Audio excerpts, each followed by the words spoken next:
Greetings, amigops, and top teners everywhere. Welcome back to Top 10 with Kyle and Mike. I am your co-host, Kyle. Opposite me today, as he is every week, is your delightful, clean-shaven co-host, Michael. This week, as we do every week, one of us will be bringing a topic to the table. This week it's Mike's topic. I have no idea what it is. It could be anything under the sun. He's going to relay this list to me. We're going to debate it vigorously. By the end of the episode, we'll arrive at the definitive top 10 version of this list. Let's get started, Mike. What are we talking about? All right, Kyle. I want to start off by saying thank you for the nod to the clean shave. I'm happy to be clean shaven once more. I was told by a dear friend of this pod that my skin looks great. It does look really good. So a month off of shaving will do that for you. But I was also told by that same friend of the pod that I look like a baby. So you kind of win some and lose some on that. Take the good with the bad. Yeah, good with the bad sort of situation. At any rate, what we will be talking about this week are mostly movies. I think we'll call it movies because I think this is all movies. Egregious movie mismatches. So these are situations in which two characters, two forces are pitted against each other, and it is patently obvious to us as the viewer who would actually win this confrontation, and yet the movie evinces no such self-awareness. So, what I mean to say is, let's imagine a scenario where a giant is fighting a baby, and sure, I as a viewer am supposed to believe that the giant is going to be at least matched, if not beaten, by this baby. The baby doesn't have superpowers. It's just they're fighting, and for some reason I'm supposed to believe this. Okay. So that's the basic structure. What I want to note, the biggest exception to this framework is I will be accepting scenarios in which this mismatch in power is somehow explained away by the rules of this movie universe, or is in some way trying to teach us a lesson. So a good example might be Harry Potter versus Voldemort. So you might say on paper that looks like a pretty egregious mismatch. However, the rules of the story have some interesting magic in place that puts guardrails on that mismatch. Plus, we have the story's core message, which is that love beats hate, friendship beats, going solo. Like that's like a perceived mismatch, but like the whole point of that is that there's another force at work here that we're underestimating. Exactly. So I'll give you the real inspiration for this. That's what I was going to ask. This feels like something you were like, aha. So the inspiration for this is that Creed 2 is coming out. Yeah. And it reminded me of some we'll get to some of these, but it reminded me of some mismatches that exist in that cinematic universe that have always really bothered me. Yeah, that's fair. So, like, I feel like you've chosen your words intentionally here, but would it be useful to think about this episode using another terminology like movie underdogs? Sort of. It would sort of work that way, but I think the reason I use the term mismatch is because it's not always so obvious from the way the movie is framing it that one ought to be the underdog. But we as viewers are watching like that person would never win. That person should be the underdog. So that's the big thing. This is really kind of just laughing at movies where there's a huge power disparity that isn't properly acknowledged. Okay. Now, I think as we go, you'll get the gist of it. And yeah. I also am pretty sure you and I have had these conversations after watching movies where we go, there's just no way such and such a person would ever have competed with this other person. Like, what are we doing here? Yeah. I like this. I like this a lot. Okay.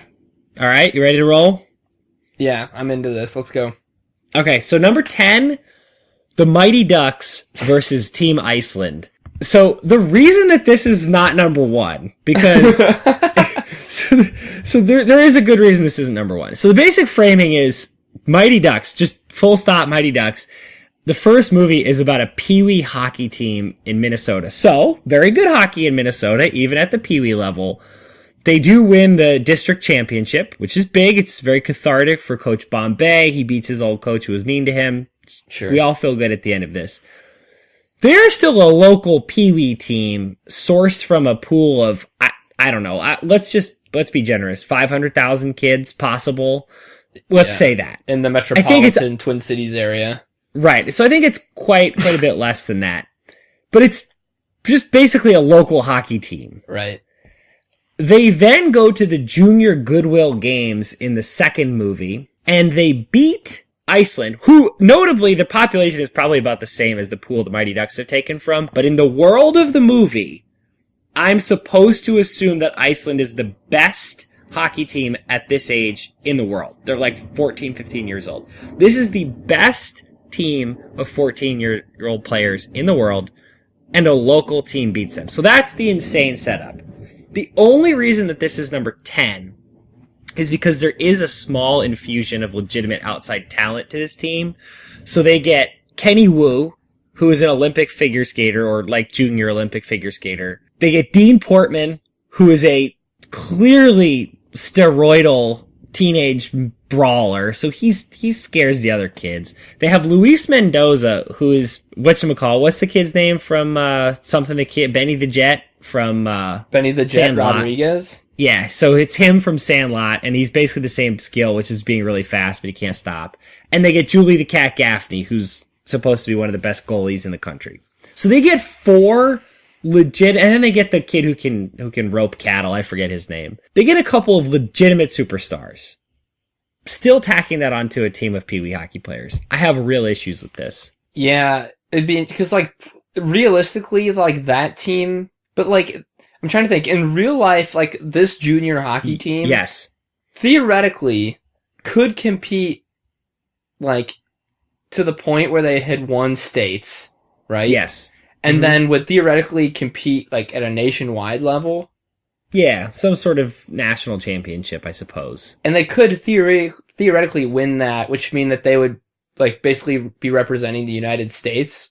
But so like, that's just that's not how it works. These are people. So I get what you're saying, and that's sort of how the Little League World Series works. Yeah.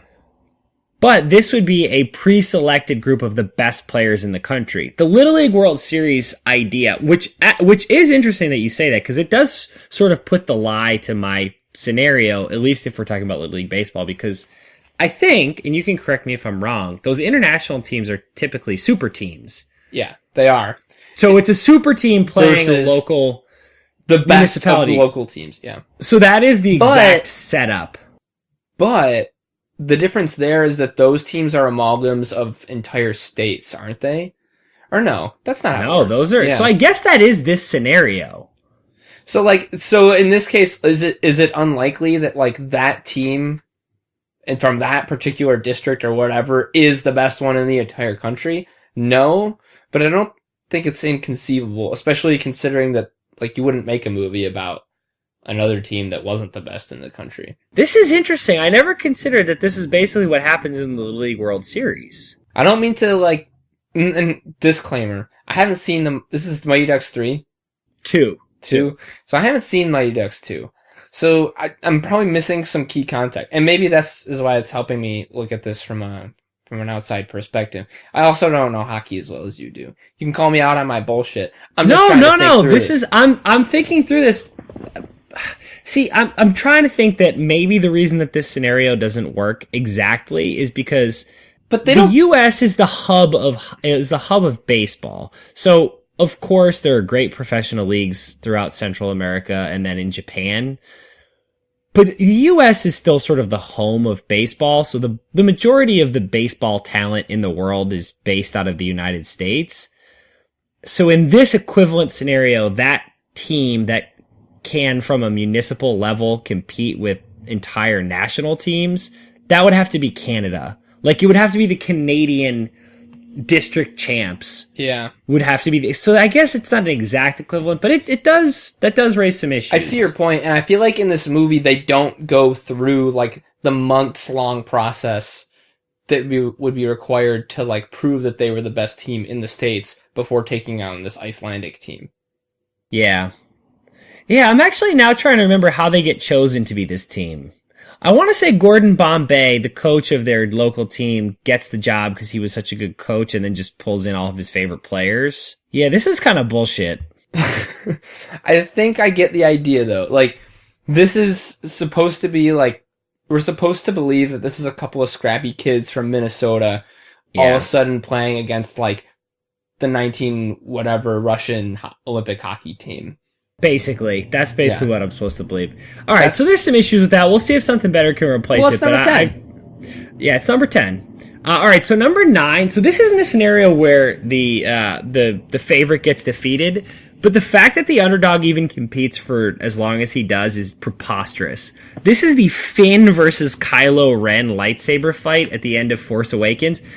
Utterly preposterous that Finn survives for 5 seconds in this fight. To be fair, I would say the total screen time in this fight is probably less than 2.5 minutes. But yes, that is accurate because I YouTubed it earlier. Yeah.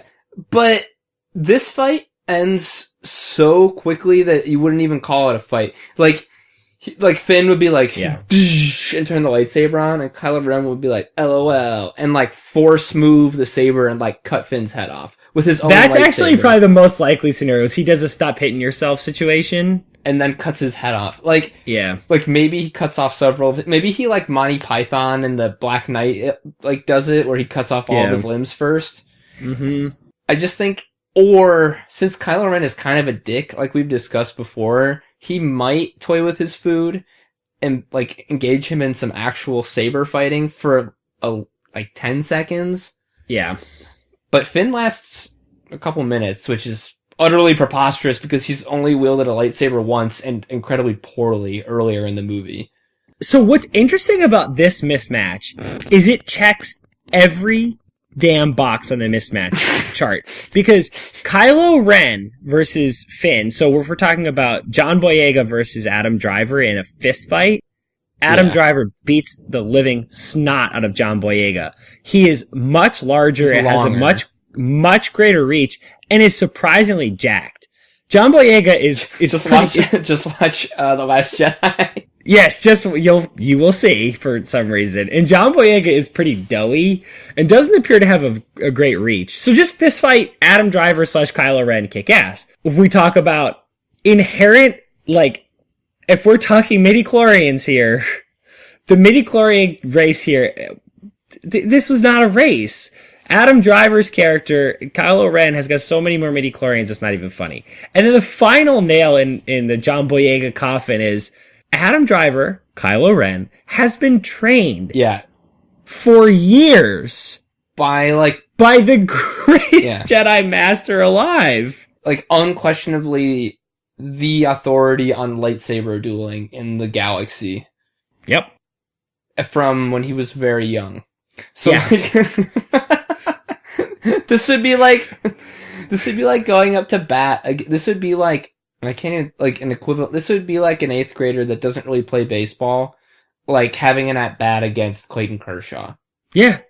Vintage, before the back injury, Clayton Kershaw. This is like 2011, like 1.2 ERA Clayton Kershaw. This is a Clayton Kershaw who wouldn't even need to throw his curveball. Right. Wouldn't even need it. Like this, Kylo Ren would not even need to engage the Force. And I'm not even talking the fancy like Force choke Force or Force lightning Force. I'm talking even just like sensing which move is next. He wouldn't even need to use that. No. Yeah. No. And it makes, but then like later, like a few minutes after this when he fights Rey, it's tempting to say that it should be the same way, but no, exactly. I thought about that very briefly. The whole point of that exchange is that Rey has such crazy, natural, raw ability that she can hang with Kylo Ren, and that what makes that duel one of the best in that whole universe, which now that I'm thinking about it, that's probably another podcast. But yeah. Anyways, I really like that at number 9. I'm kind of surprised to find it this low. Because this fight would be over in like 35 femtoseconds. So this is an interesting one. It's low. It's as low as it is only because of the briefness of the exchange and the fact that Finn doesn't come out.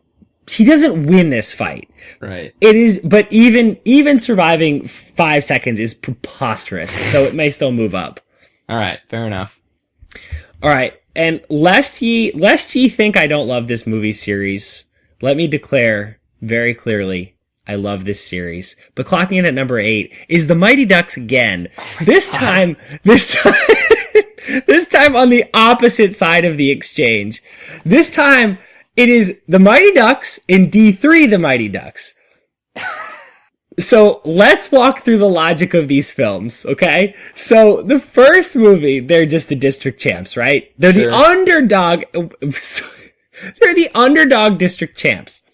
Something happens. They all hit puberty simultaneously. They become world champions in the second movie, okay? Against the Icelands. Yes. So regardless of what we think about whether they should have been, the fact is in this universe, the team known as the Mighty Ducks is in fact, they are the world champs. This is the world champion. The third movie, the premise is that they go to this snooty prep school. They are freshmen. It's very important. They're freshmen. But they go to the snooty prep school and they are assigned to be the JV team. They just become the JV team. So one of their good players gets moved up to varsity and it causes all sorts of problems. But for all intents and purposes, the existing varsity team is the varsity team. The Mighty Ducks become the JV team. Okay.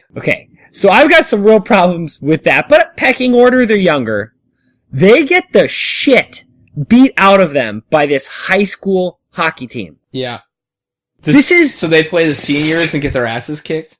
Yes. So utterly preposterous. They are the world champs. I understand that there's some mismatch in testosterone here. We've got a group of 17 and 18-year-olds playing a group of 14 and 15-year-olds. In my time as an athlete, whatever you want to call that, just a high school athlete, there were times when I played people who were going places. I was not going places. Even when I was 18, when I played people going places at 14, they were so obviously better than the rest of us. So that's the very important thing is that this team has already been established as one of the best in the world for their age group because the best in the world for their age group. A good point. Because have you read Outliers? I'm familiar with it. I haven't read it, but I'm familiar. It's pretty much this exact argument is like one of the first chapters in the book is that at this age, the difference in even a year of growth makes a huge difference and can drastically increase your odds at playing professional hockey, which is why you tend to see professional NHL players born in January, February, March, early months, because you're playing against guys that are 12 or 10 to 12 months younger than you are. So I could buy that a senior team would kick the shit out of a freshman team because they've got 4 years of development on them at a time when 4 years of development means an awful lot. But like you said, the only way this works is if like this part of Minnesota is like the Wakanda of hockey and like all the good hockey genes are here. Like some crazy like hockey gods settled here a long time ago. And so like this senior class is like just like maybe they won the world championships like when they were also this age. That's the only way this works because if you have a team that's this accelerated, they would kick the living poop out of that senior team if they were just a regular high school senior hockey team. Right. And I think the other scenario in which you could start believing this is a different sport, like football. Yeah. In football, those 4 years are so important because every play is based on contact and physicality, whereas hockey physicality is optional. It helps to be physical. Right. But a team of players who are fast enough, they don't get touched. Right. They're not going to get touched.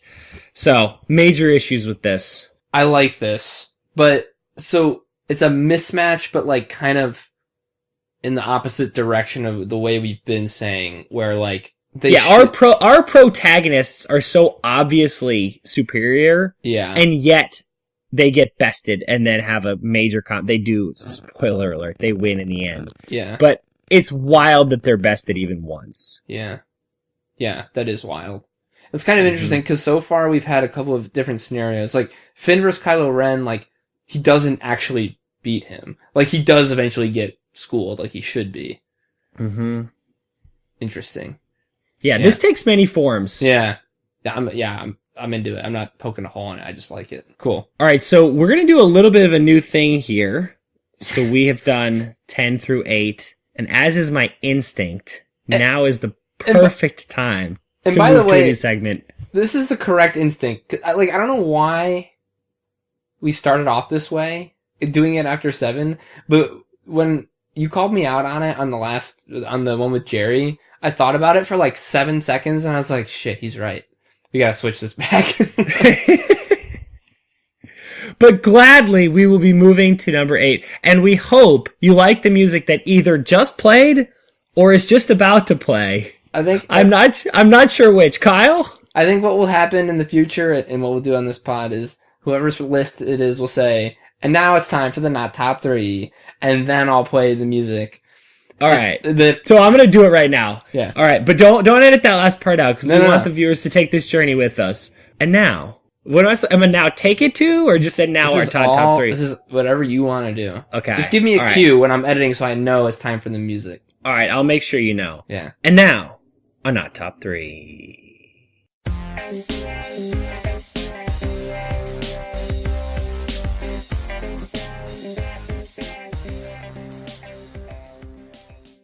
All right, so the not top 3, I guess this could have just been really evenly matched foes. That's kind of a pain in the ass. So instead I did ones that I actually think will help explain this concept kind of primarily is what happens there. Yeah. So one is the Nazgul versus Eowyn confrontation. So I think on paper you can understand how the idea of Eowyn defeating a Nazgul is ridiculous. And this is Lord of the Rings for those of you who are not as familiar with it. She's a woman who ends up fighting for the cause of the good folk in this. And she takes on one of the ring wraiths. So one of these uber powerful creatures. And that's the Witch King of Angmar, right? That she takes down. It's like the chief wraith. Yeah. So this is a boss. He's a badass. He's a badass. And it's a pretty great confrontation. The reason that this works is because he says, no man can kill me. It is epic. It's pretty epic. And she rips off her helmet and says, I am no man, and stabs him right through the face as he crumples into nothingness. Yes. Well, first she lops off the Nazgul's dome. Yeah. Which is like, she like does this cool sidestep, it like lunges, and then its neck is right in front of her, and she just cuts that fucker's head off. Yeah. And then she puts her sword through the wraith's face. Yeah. It's pretty epic. So this is a scenario where on paper, she seems pretty outmatched. Yeah. But the logic of the movie is such that you're totally on board with this. The line she delivers about I am no man, you're so with it that I think it makes sense in the context of the movie. It also nicely matches the movie's book's message about great deeds coming from unlikely places. I think, see, for me, this would fit like squarely on your actual list, because one single person against a wraith atop his Nazgul beast is such an utterly insurmountable foe.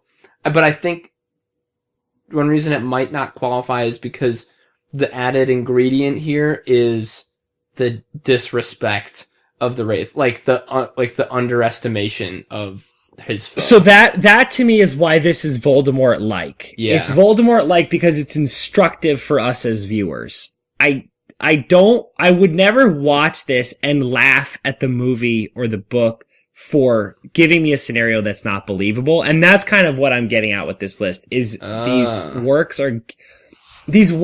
are not self-consciously at all just giving me something that's insane. This, I think, reflects on this moment well enough that I don't think it's crazy. Okay. So then from like the same movie, like 3 minutes later, what about Legolas versus that Oliphant? Like, would that be the same thing where it's like you would expect this to be a mismatch, but because Legolas is so ridiculously skilled, it actually isn't really? I think that would probably fall into that category where it's meant to demonstrate something to us as viewers. Okay. Sure. But that one veers closer towards the self-parody. It's pretty wild. That's still only counts as one!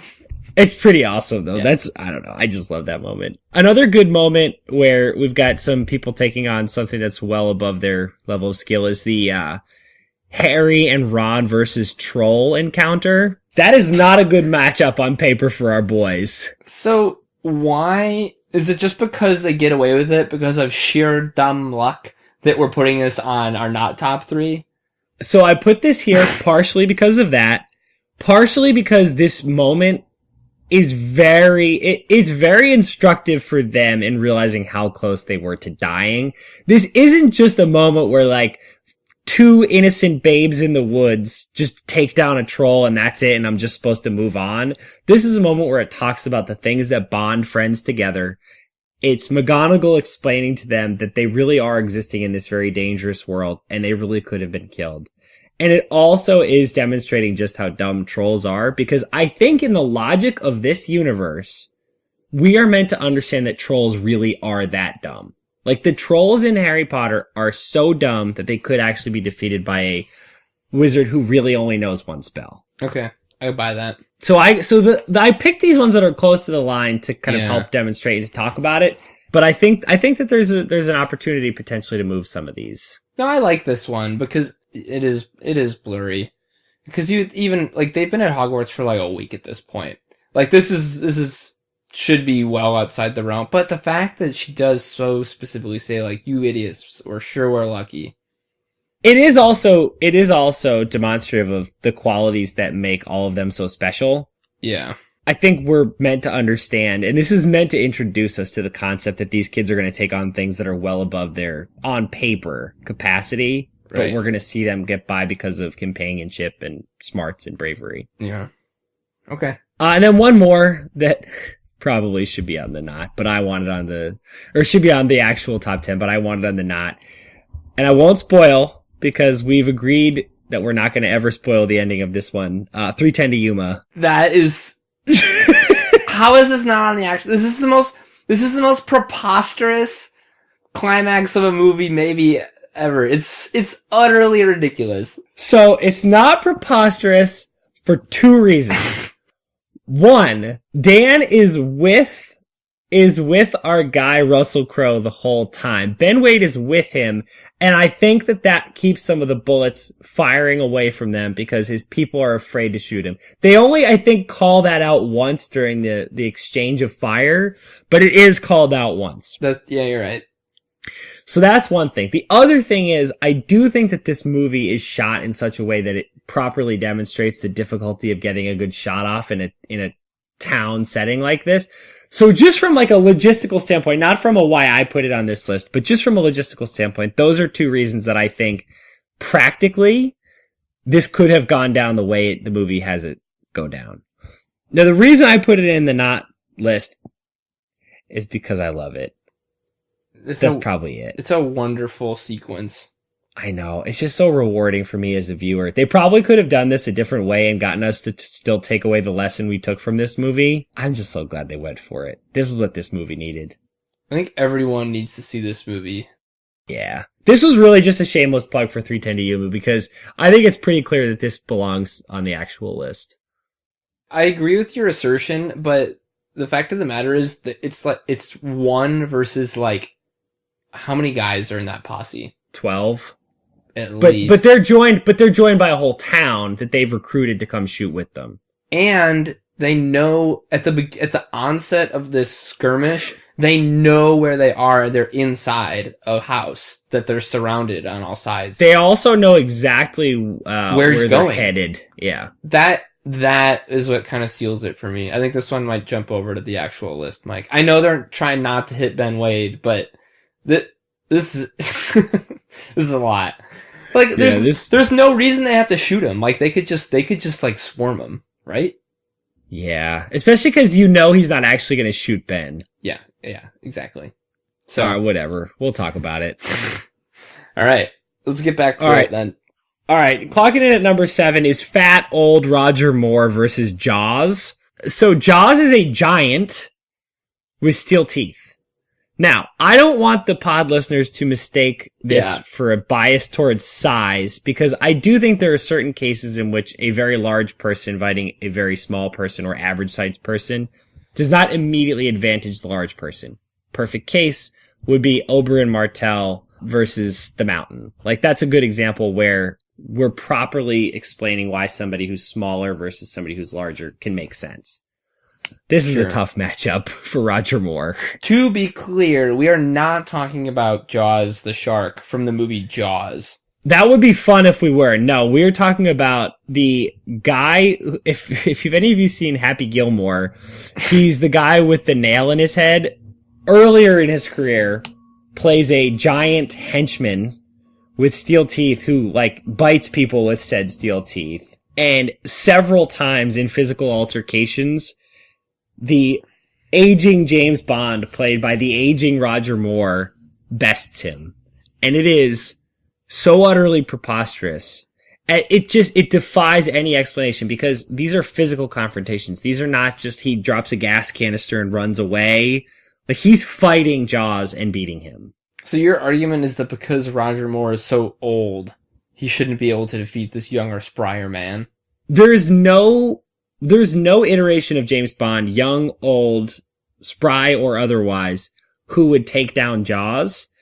This particular iteration of James Bond, who is old and feeble, certainly is not taking down Jaws. So I think both from the internal logic of the movie, it makes no sense, and from the more external logic of watching who's actually portraying this character, it makes even less sense. But, I don't know, I'd have to watch it again, but, like, it's kind of an Oberyn versus the Mountain thing, right? Where, like, Bond, but he doesn't really. Like, they could have gone this way where he's, like, quicker than him, but they don't really go that way. Like, they just show him beating him up. Yeah. It's kind of... I think that the difference here is how well Thrones sets up that dichotomy and how they're trying to show us something with that. I think Bond just got a little bit lazy and they thought it'd be fun to have some giant with steel teeth on the movie and then didn't really take the time to explain why Bond would beat him up. Yeah. I would have expected some kind of, like, magnet. Yeah, he ends up in space somehow. It's been a while since I've seen this one, but Jaws, I think, ends up getting launched into space eventually. Yeah, I don't remember. If I've seen this one, it was a long time ago, so I can't speak with too much detail on it. Yeah. Well, suffice to say, it's insane. And I also think that this is something of a placeholder for a lot of Bond confrontations.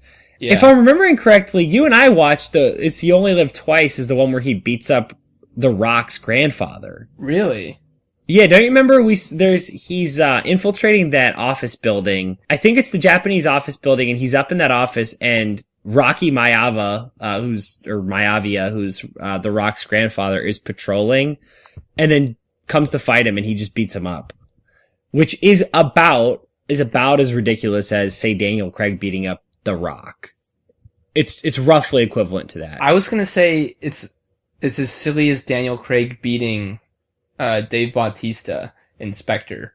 Yes, another excellent example. So this is my point. Yeah, is the Jaws in particular one. There are some mitigating circumstances where we can talk about how we get a little bit of the Oberyn treatment here, but it adds up. Yeah, no. When you've got that and you've got Drax and you've got a lot of this stuff. No, I like this as like a general kind of thing for Bond because he does tend to like overcome physical odds that he shouldn't be able to. At least in Spectre, Dave Bautista is kicking his ass up and down that train, and the only reason Bond can beat him is because he happens to wrap his foot around that chain and then like get him knocked out of the car. But whatever. Which was actually pretty cool. That's like probably because that's one of those cool, like, you know, that's in right now is the long track shot. And like they do that through the train cars. That's probably one of the best scenes from Spectre. We're getting off track. Yeah. To stay off track for one more second, two quick things that I found out or remembered in one case about this movie from looking at it earlier. One is this movie grossed over $200 million at the box office in 1978. Wow. Yes, that is wild. That is a wild amount of money. That was not matched. Yeah, that wasn't matched by this franchise again until Goldeneye. Fuck. So that's one. And secondly, and far more importantly, do you have any recollection what the female lead in this movie was named? This isn't the one with Octopussy, is it? Or nope. no. Or Xenia on the top, or Plenty O'Toole. No, Octopussy is the name of the actual movie, not the girl, right? That is true. Yes. Never mind. There wasn't Plenty O'Toole. She's from Goldfinger. She's from Diamonds Are Forever. Oh, shit. Pussy Galore is from Goldfinger. Who's in A Lot of Vagina is from Austin Powers. Might as well be from these movies, because this one is Holly Goodhead. Oh my god. Yep. Holly Goodhead. That's her name. That's a tough one. That's a tough one. Yep, that's tough. Oh boy. Alright, so that was number 7. Number 6, a little bit of a mood changer here. A little bit of a shift. This is Greg, otherwise known as Gaylord Fokker versus Jack Burns. So this is Meet the Parents. So the setup here is that this regular dude, he's a nurse of like above average intelligence, but he's like a regular dude. Yeah. Goes into the home of his future father-in-law, who is an ex-CIA agent. And I think it's implied or possibly specified that he was an interrogator. Yeah. But certainly a field operative, to be sure. And he fools him into like giving him any time in his home. He allows him to be around the family. He switches the cat with another cat. Yes, he is discovered in all of these things. Yes, he gets into trouble. But the fact that he is allowed in this house for more than 5 minutes under the nose of this hardened former CIA interrogator is absolutely wild to me. It is wild. Especially because at every stage, he does things that would get him kicked out of the house by this guy, Jack. He's smoking cigarettes, lighting the hopa on fire. He's just like, he's doing all these things that Jack would clearly kick him out if he found out about. And somehow he doesn't actually pin him down until right near the end of the movie. It makes no sense. Yeah, he would catch his ass pretty quickly. Yeah, and it's not so much that he doesn't have his suspicions, because he certainly does. My issue is much more with the fact that he doesn't collect proof. I feel like Jack would have had very clear videographed proof early on, because by the end of the movie... there's cameras all over that place, you know. Right, and we see the hidden camera at the end of the movie as the end credits roll. He's like joking around with the camera. It's very odd to me that he couldn't have built a stronger case earlier on. Does this mean that he's really just giving Fokker a hard time and has come to the conclusion earlier in the movie than we think that even if he doesn't really like him, his daughter does, and he has to deal with it? That's a very nice interpretation. I don't think that's the right one. And that's what he comes to at the end. Yeah. But it's not where he's at early on. If he could have totally nailed Gaylord to the wall... He probably would have. 10 minutes into that movie, if he could have totally nailed him, he would have. Yeah. But he doesn't. And Greg is coming at him with stuff like the Jerusalem Tulipesius. And that's, I guess, Jack says that, but he comes to him with a tulip, and he's trying to get in good with him. He talks about growing up at a farm in Detroit. Well, it was a Dutch farmhouse style. He's milking cats. Like, he comes out pretty early with some ridiculous shit. Yeah. No, I like this one. Like, the mental faculties of Gaylord Fokker wouldn't be able to contend with how smart this guy must be, even in his retirement. Yeah, this is foolishness to me. Yeah, I buy that. All right, number 5. Number 5 is one of the most open and shut cases of just complete insanity. And maybe you'll shed some light on how they explain this one. This is Neo versus Agent Smith in The Matrix. Yeah. So here's from Wikipedia. I copied this because I really think it's important. So this is the section of the Wikipedia entry on Agent Smith explaining his powers, and I quote, "By moving from body to body, he can reform himself if he is, quote, killed, end quote, which only kills the host body, and appear virtually anywhere. He can overcome the limitations of gravity and the human body, giving him speed and strength sufficient to dodge bullets flawlessly, punch through concrete with his bare hands, and jump impossible distances. He and other agents wear earpieces that allow them to communicate with each other simultaneously and perceive the actions of other humans wired into the Matrix via a type of shared consciousness." End quote. And I am led to believe, in the course of this movie, that Neo competes with this being. Yeah.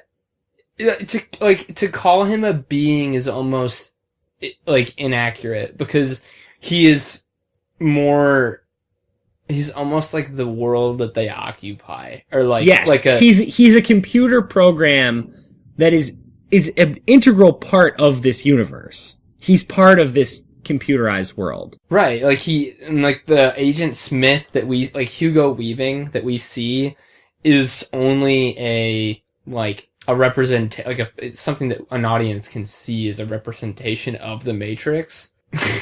But I guess the whole point of Neo is that he's operating like outside of those bounds. Yes, sure. And I'm not a Matrix head. Like I don't like get into the. I feel like if I watched these movies, I would. But like I'm not really into like the lore or like the rules of that universe. No, see, that's the thing. The lore and the rules are going to take you down a dark path because they're going to contradict themselves very quickly. I promise. I bet. Yeah, this one does feel kind of aggressive. Yeah. I wonder why we felt the need to make Agent Smith quite so powerful. I understand why you'd want to do that, like, to set the stakes as incredibly high as they are in those movies, to make it feel like an insurmountable, like, this is very intentional. Like, Agent Smith is made to be this way to make the ultimate victory feel as improbable as it does. And I think it like illustrates just how powerful Neo becomes at the end of that movie. Which is like, that is a really satisfying portion of that movie, is when Neo's like, fuck all this, and just like goes crazy. But I see your point. Like, it's like beating the house, you know? Yeah. Like, it shouldn't happen because because necessarily the rules state that cannot happen, you know? Yeah. Yes, that's the thing. It's a rules-based universe. Yeah. And rule number 1 is Agent Smith does whatever the hell it wants. Yeah. I think that we would be pretty quickly shot down if we were to discuss this with actual Matrix fans. That is my suspicion. I suspect that you're probably right. But I like this sentiment. Alright, so number 4, we're going back to the world of sports movies. This is one of the more preposterous ones out there. This is Happy Gilmore versus Shooter McGavin.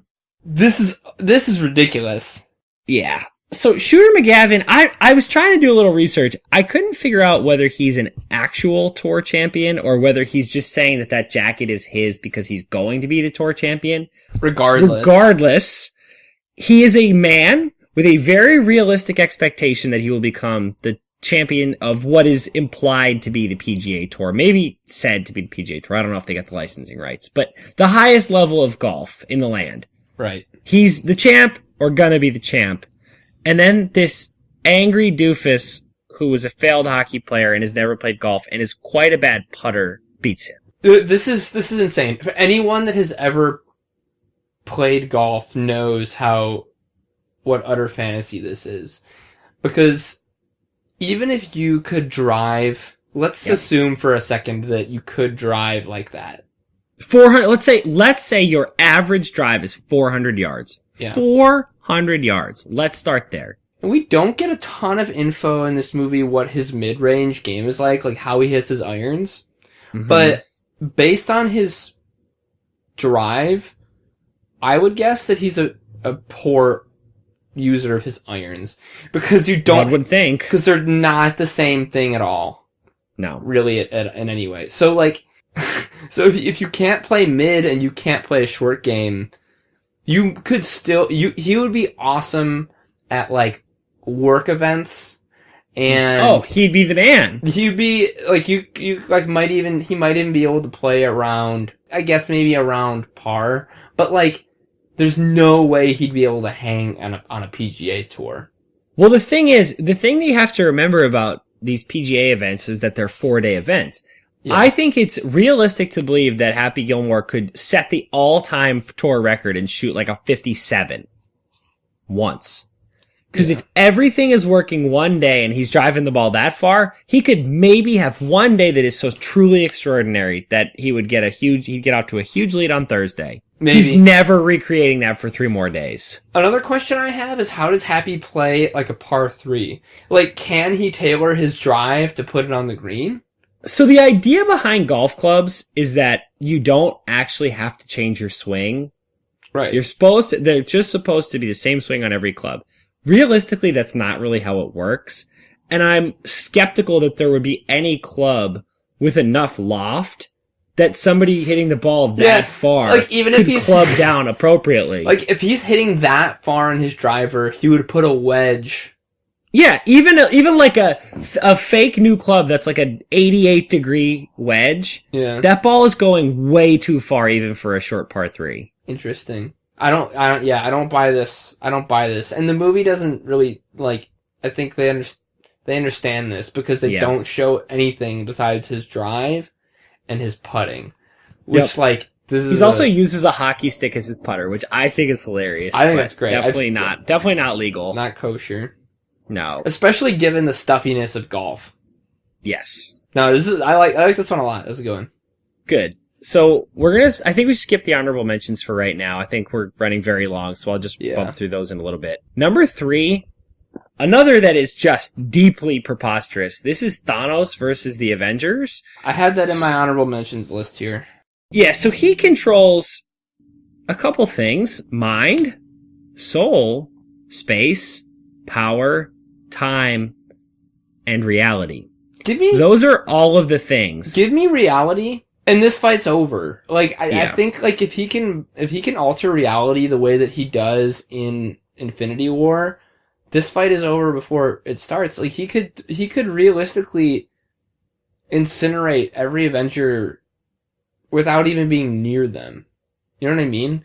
Like, yeah. Oh, I do. And then you give him time, power, space, mind. It's like, it's such an utterly unfair. The only thing, and this is kind of how they allude to it more in the comics, is that, like, it requires exceptional and, like, superhuman level brain power and intellect to use the gauntlet even somewhat effectively, because the powers, like, the gauntlet harnesses the Infinity Stone's power, but, like, even that is, like, it makes it, like, you can barely control it, even if you're, like, have crazy level intellect. So, like, it's possible that, like, Thanos wouldn't, cause in the comics, remember in the movie when he's, like, torturing Nebula? Yeah. So in the comics, he does that, and he, like, keeps her around, like, basically dead for, like, long stretches of time to kind of prove a point. And Nebula ends up stealing the gauntlet from him. And, like, she can't handle it like he can, and it leads to a lot of problems. And the Avengers just basically need to, like, save her from herself. But in this movie, Thanos is shown to really be able to handle it. Like, he can conjure stuff at will. He, like, bends the tricks he does show extreme mastery. Yeah, like, that whole scene where they show up to nowhere and he makes it seem like he hasn't gotten there yet. And then he, like, as soon as the Guardians show up, he's like, poof, and he turns them into, like, coils. And then he hurls that meteor down from the sky and, like, all this crazy stuff. Like, if he can do that, and at the end of the movie he does, he just snaps and everyone's gone. But, like, he should be able to achieve, he needed that level of power to do that to the entire universe. He should be able to do something like that to the Avengers, even with 5 Infinity Stones. That's an interesting point that I hadn't thought of, is that it's like it takes him all of that to get to the point that he gets to, but why couldn't he have done most of that on his way to that? It required, yeah. Well, and you see at the end of the movie, the gauntlet is, like, fried. Like, it took so much power to do that, like, even having all 6 Infinity Stones is, like, barely enough. But, like, on the way there, like, he didn't have to, like, it's not like he was trying to do a couple of worlds here and there. Like, he's certainly 5 Infinity Stones has enough power to knock out a couple of Avengers. Yeah. And as soon as he gets the Time Stone, it's really, and, like, yeah, and that's game over, but, you think. But, like, that's true. And, like, to be fair, the only, like, reason that this, like, cause he does kick their asses with the Time Stone. But, like, the fact that they're this close to getting the gauntlet off his hand when he has 4 is insane. There's just no way they'd be able to do that, because the 4 that he has at that time, well, no, I take that back. He only has 3, right? I honestly cannot keep up with which stones he has when. He has 3. He should have enough power even with 3 to dispatch the Avengers without too much trouble. And this all, a part of what I'm putting here is with the strong understanding that he's going to lose in the end. Yeah. So even if we ignore all of the sort of problems leading up to the point where he gets the fifth, or this, however many he has, the six of them, he's going to lose. And that's hard for me to swallow as a viewer. I know that there's an explanation. Still tough. Yeah. It's tough. It's tough for the master of all, like, elemental forms of the universe. For him to lose this battle at any point, even in Avengers 4, is hard to comprehend. Yeah. Yeah. I like this one. All right. So that brings us to number 2. Number 2 was the inspiration for this entire list. This is the central conflict from the first Rocky film. This is Rocky Balboa versus Apollo Creed. Yeah. One of the most preposterous fights of all time, both within and without the movie. So, let's just take the stakes that the movie has set for us. Greatest fighter in the world. I think undefeated. I think he's undefeated. Apollo Creed is. Even if he's not, the implication he's pretty tough to beat. He's the heavyweight champion of the world. Yeah. Rocky Balboa, low-level mob enforcer / fight thrower. Okay, that's the movie setup. Tough fight. Okay. Here's my real issue. My real issue is external to the movie. Sylvester Stallone. I found some different opinions about his size. My understanding from people who have actually seen him in real life is he's something like 5'6" or 5'7". He's listed at 5'10" on the internet. I think that's kind of a Dustin Pedroia height, but let's assume he's somewhere in that ballpark, like 5'9", 5'8". Okay. The heaviest weight that anybody on the internet had him listed at is 175 pounds. And in a lot of these photos, I would estimate him much closer to 155 or 160. He's so ripped to the bone that I think he's probably more like 160 pounds. Carl Weathers. My acting coach, Carl Weathers, is not that size. No. Carl Weathers is 6'2", 225 pounds of, as my late grandfather would say, rompin' stompin' steel.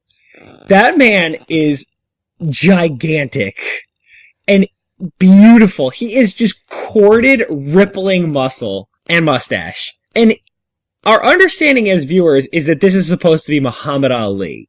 So we're basically talking about an in his prime Muhammad Ali portrayed by a man who is about the size of an in his prime Muhammad Ali, but more ripped. Yeah. Versus in the movies, low-level mob enforcer / crappy club fighter who outside of the movies is portrayed by a man who gives up about 5 to 6 inches and about 50 to 60 pounds to his on-screen foe. And this is without getting into the fact that 175 pounds is nowhere near the heavyweight division. No. This would be preposterous even if Rocky was 6'2", 225. Ding, ding, ding. Even if the movies told me this guy's huge and actually he's a great fighter, which it doesn't, the simple casting of Sylvester Stallone as a heavyweight is just foolishness. Yeah. I think, like, even if he was, let's say you had a guy that just happened to be the same size as Apollo, like, the level of, like, training that you would need to do to, like, get on the level of this guy, while not impossible, would still make this list, I think.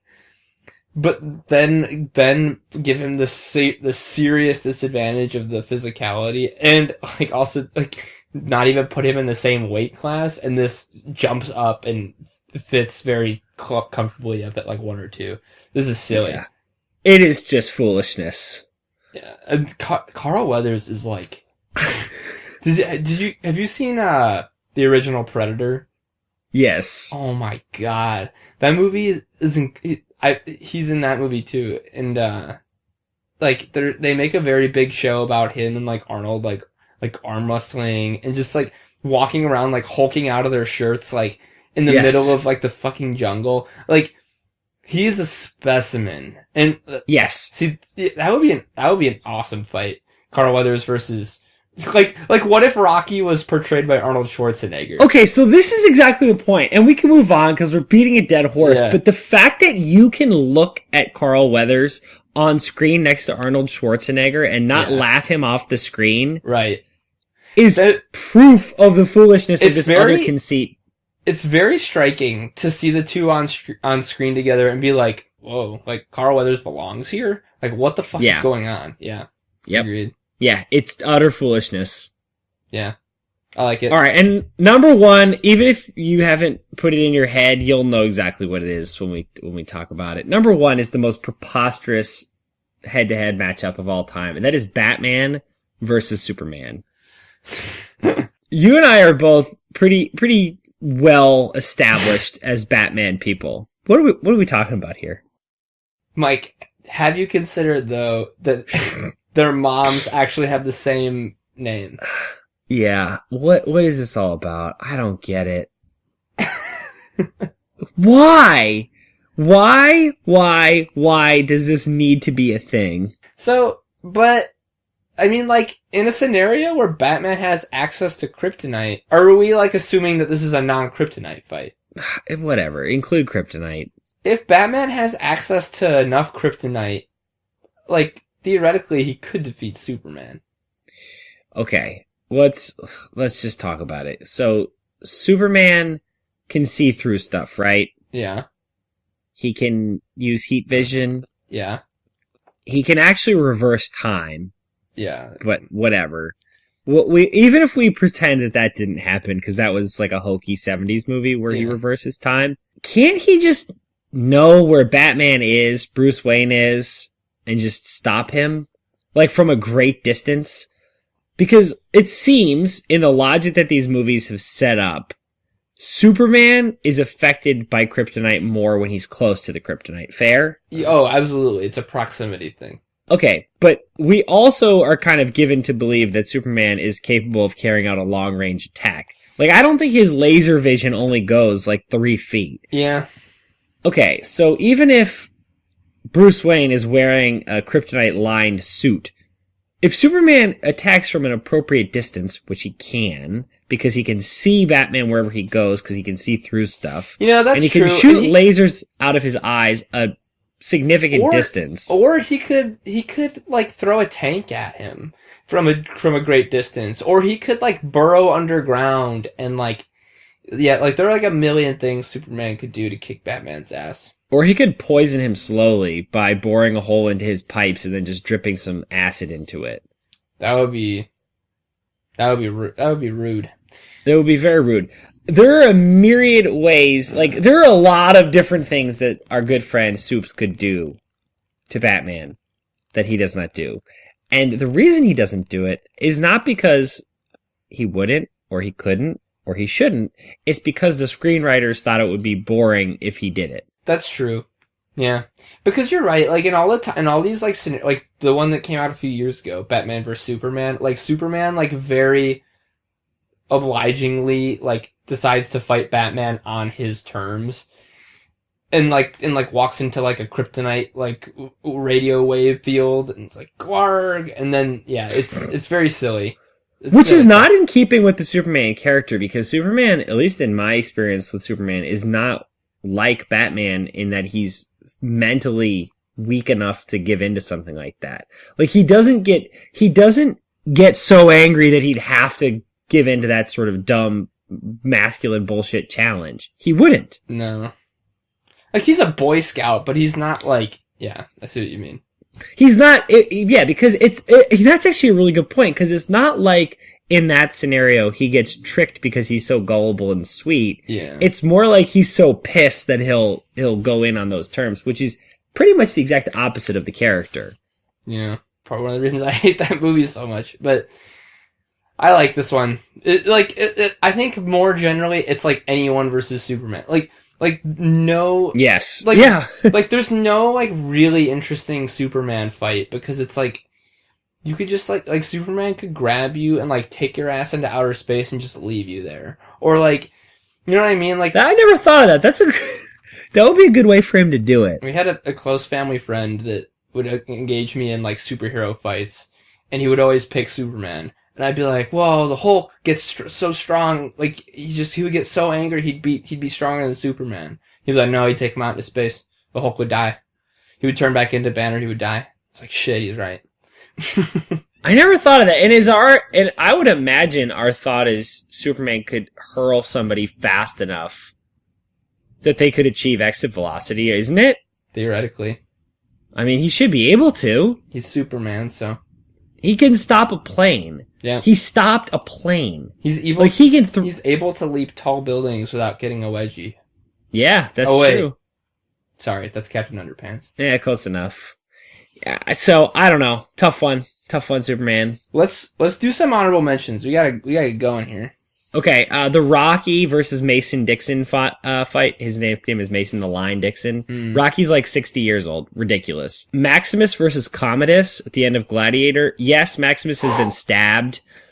So that's the only reason I don't put this on here is that he's been stabbed. And they do a quick scene early in the movie to establish that Commodus does practice in the sword yard. Yeah. Still, he is a grade A pussy, and Maximus is a general who, well, ask Jerry. He's a soldier who became a general who became a slave who became a gladiator who defied an emperor. Mm-hmm. The internet is claiming that I'm off base on this one, but I still think it's ridiculous. Paul Walker in his souped up Honda S2000 beating the shit out of a Ferrari. It's just like, I don't buy it. That's tough. Rocky versus Soviet war machine Drago, also preposterous. Like, why couldn't he have just fought somebody more reasonable? Yeah.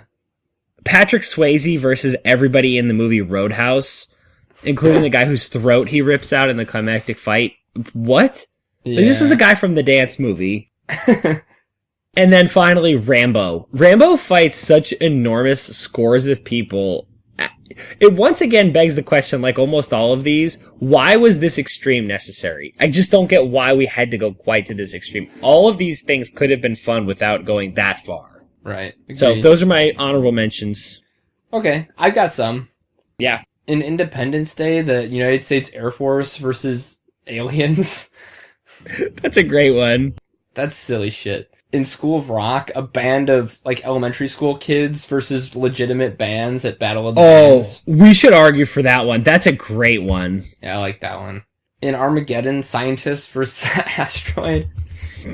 I'm taking a lot of these from our Ridiculous Movie Schemes podcast.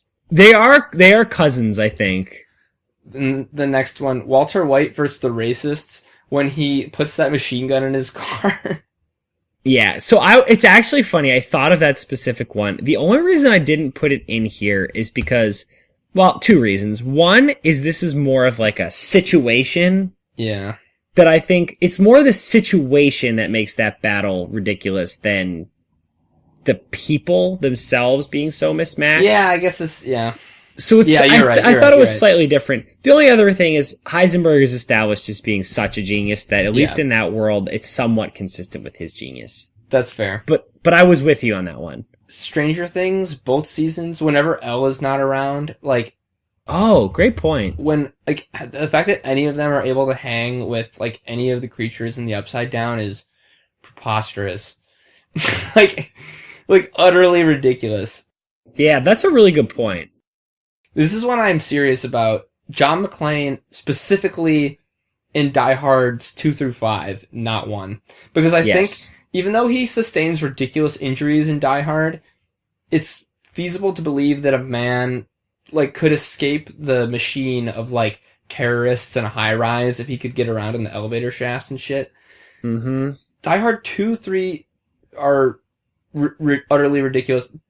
Die Hard 4 is inconceivably stupid. There's a scene where he jumps out of a semi-truck that he's driving onto a fighter jet and wins. Like, it doesn't make... And it escalates. There's a scene in that movie where he drives a car off of, like, a toll booth and, like, crashes it into a helicopter. And, like, just before he does that, he jumps out of the car and survives. Like... He takes on biblically, like, superhero proportions later in that series, and it doesn't make any sense. I think that one might be a good fit. Remind me, does Andy from Parks and Rec make a similar argument on the show one time? He might. I think he does. That feels like he does. I'm so on board with this though. In Terminator 2, T1 versus T2, or the Terminator 1 versus the T-1000 or whatever. That's a great point. It's so stupid because the T-1000 is like literally designed to be superior to the T2 or whatever in every way. And like can morph into like metallic alloy and like do all this crazy shit that the Arnold Terminator can't do. That one always gets me a little bit. And that feels very Matrix-esque. Yeah. Which is that we're introducing the cold, concrete logic of computer programming. I think that I don't buy that they could kill I don't buy that they could kill the more advanced one by smelting it. I just don't think that would be possible. No. Be given the technology. Django versus everyone at the end of Django Unchained. But he's supposed to be like an expert marksman, so I guess I can buy it. It's a little 310 to Yumi. It's pretty silly. Those are the ones I had. I like those. I would be pretty serious about the School of Rock pick. I actually don't think we should sleep on Independence Day, because that's a really good... It's so stupid. And I'm like pretty serious about John McClane, like specifically in Die Hard, or Live Free or Die Hard. Yeah. I actually also would feel comfortable kind of just dropping the T-1000 into the place of Neo versus Agent Smith.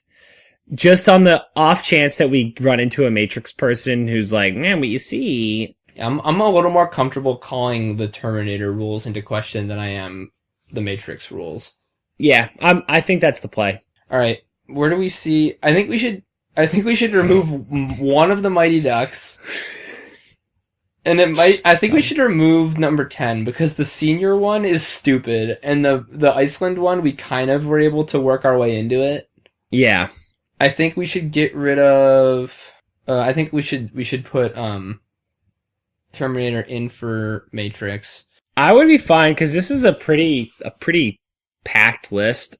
I would be fine pulling Fokker versus Burns off of this. Yeah, that one feels like because they're both just men and like with varying intellects, like that one feels there's some room. Yeah. Okay, so how do you feel about our top 3? I feel very good about our top 3. I do too. I would put the School of Rock one at like 10 because you can I could see someone allowing that to happen, and they don't ultimately win. Yeah, so that's true. But still, that kind of is Kylo versus Finish, I think, in that sense. Yeah, the fact that Finn doesn't win is the only thing keeping it down there for me. Yeah, I agree. I like Happy Gilmore that high.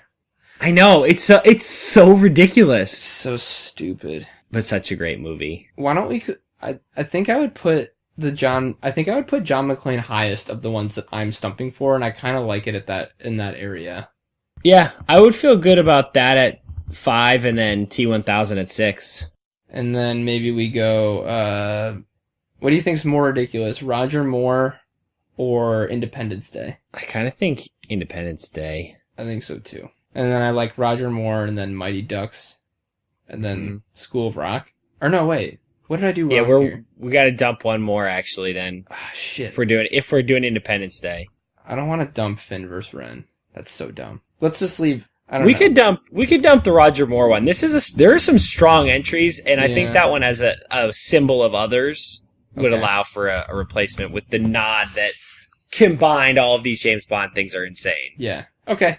I'm happy with that. It's beginning to feel like we have a list. It seems that way. You want to recap it? It only took us 6 hours. Yeah, jeez. Yes. All right. So clocking at number 10 is those pesky kid musicians from School of Rock, taking on a legitimate adult battle of the bands. Number 9 is the force insensitive, tubby, and not at all trained Finn versus the opposite of all of those things, Kylo Ren. Number 8 is the world champion Mighty Ducks being bested by a high school team. Number 7 is the human Air Force with its human technology taking on the alien force with its alien technology. Welcome to Earth. This is the same aliens that, like, completely obliterate the White House with, like, a laser beam. And can also control people's minds, don't forget. Yeah, that's a good point.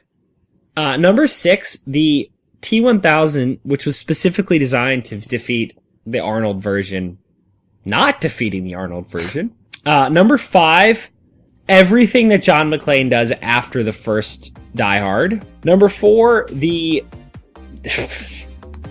guy with a very bad short game, Happy Gilmore, beating the actual champ / contender for the throne, Shooter McGavin. Wild. Number 3, the purple ball bag alien who controls all of the most important elemental forces in the universe, being eventually bested by a group of people who range from gods to people with guns. Right. Number 2, I think I looked it up and he would be like a super welterweight or light heavyweight possibly, or something like that. Rocky Balboa versus God, the actual Greek god Apollo. Muhammad Ali pretender Carl Weathers / Apollo Creed. An actual Greek god. His name is Apollo. Right. Like, he is a Greek god. You're right. It's intentional. Yeah. And then number 1, rich guy versus actual god. Right. Batman versus Superman. I like it. That's the definitive list with an asterisk. I just want to reiterate that we're still doing albums for 2018. Yes. So just remember, we're on Twitter at Top10KM. We're same email. As always, our music was composed. And so, conveniently, Kevin MacLeod composed both our theme music and our new Not Top 3 blurb. Yes. And our artwork is still being done by Aaron Sant, who you can find at Sant Design on Instagram. All right. Thanks, buddy. Alrighty. Later, player.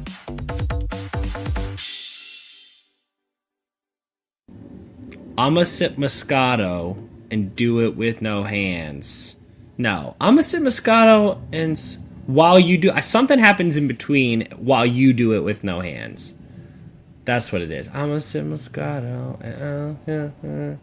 I don't know. Something happens between sipping Moscato and then you doing it with no hands, but I forget what. What am I doing with no hands? I think you're like doing it, like twerking on my thing, my groove thing, I think they call it. So I'm sipping Moscato. No, I think if you want it, but I think I'm mostly sipping Moscato. I think at this point I've probably already had some if I'm gonna get any at all. Well, yeah, that's true. I think the point is my masculine charm is such that you don't need. It's not like I need to ply you with Moscato. I'm sipping the Moscato, you know. Regardless of Moscato, I'm doing it with no hands. Yeah. There may be Moscato involved, maybe. Like if you want it, but it would just be For additive. me, yeah. Okay. Yes. Yeah. Mm-hmm.